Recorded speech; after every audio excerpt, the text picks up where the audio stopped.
네, 오늘은 민수기 16장 말씀 같이 나누도록 하겠습니다. 고라의 반역과 하나님의 심판. 우리 성도님들 오늘 하루도 건강하시고 주님과 동행하는 복된 한 날 되십시오. 화이팅!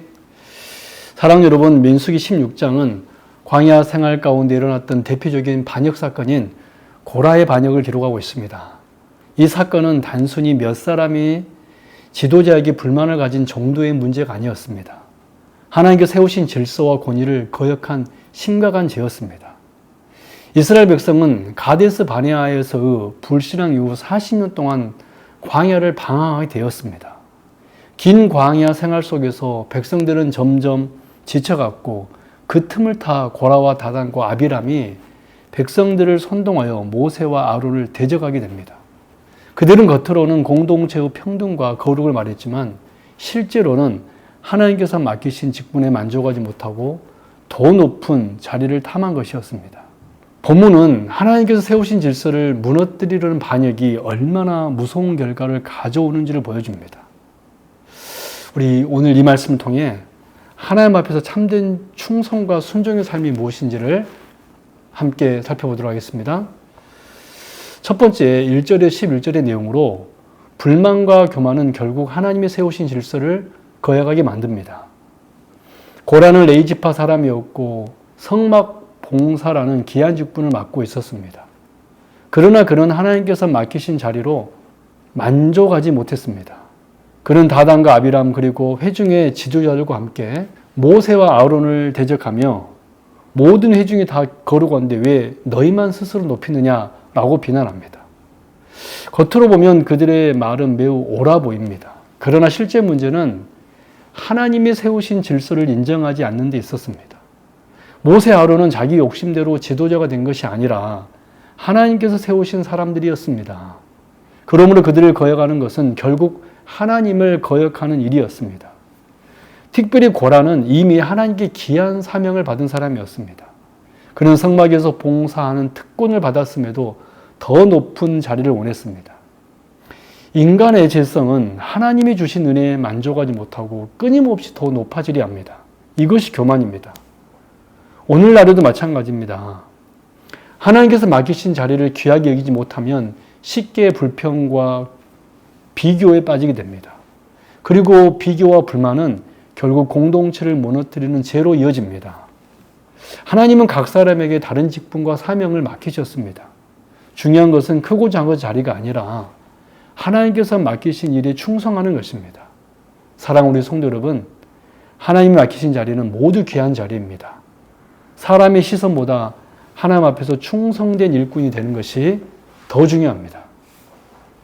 두 번째로 12절의 40절 내용으로 하나님은 반역과 교만을 엄중히 심판하십니다. 모세는 고라와 그의 무리에게 하나님께서 누구를 택하셨는지 직접 보여주실 것이라고 말하며 향로를 가지고 하나님 앞에 나오게 합니다. 그러나 다단과 아비람은 끝까지 모세의 말을 거절하며 더욱 완악한 모습을 보입니다. 결국 하나님께서는 무서운 심판을 내리십니다. 땅이 갈라져 고라와 다단과 아비람 및 그들의 가족을 삼켜버리고 또 불이 나와 향을 들이던 250명을 소멸시키십니다. 이것은 하나님께서 자신의 거룩함과 질서를 결코 가볍게 여기지 않으신다는 사실을 보여줍니다. 특별히 하나님께서는 반역자들의 향로를 쳐서 제단을 쌓는 편철로 만들게 하십니다. 이것은 후대 이스라엘 백성들에게 하나님을 거역한 죄의 결과를 기억하기 위한 경고였습니다. 사람들은 종종 하나님의 오래 참으심을 보며 죄를 가볍게 생각합니다. 그러나 하나님은 결코 죄를 묵인하지 않으십니다. 특별히 교만과 반역은 하나님 앞에서 매우 무서운 죄입니다. 사랑 여러분, 우리는 하나님께서 세우신 질서를 존중해야 합니다. 하나님 앞에서 겸손히 순종하는 자가 참으로 복된 사람입니다. 마지막 세 번째로 41절에 50절 내용으로 하나님은 중보를 통해 자기 백성을 살리십니다. 놀랍게도 하나님의 심판 이후에도 백성들은 회개하지 않고 오히려 모세와 아론을 원망합니다. 그러자 하나님의 진노가 임하여 백성 가운데 재앙이 시작됩니다. 그때 모세는 급히 아론에게 향로를 가지고 백성 가운데로 들어가 속죄하라고 명령합니다. 아론은 향로를 들고 재앙 가운데 서서 백성을 위해 속죄합니다. 그 결과 재앙이 멈추게 됩니다. 본문은 아론이 산자와 죽은 자 사이에 섰다라고 기록합니다. 이것은 매우 중요한 장면입니다. 죄로 인해 죽어야 할 백성 가운데 중보자가 서서 하나님의 진노를 막아낸 것입니다. 이 모습은 장차 자기 백성을 위해 중보하시는 예수 그리스도를 보여줍니다. 우리는 모두 죄로 인해 심판받아야 할 존재들입니다.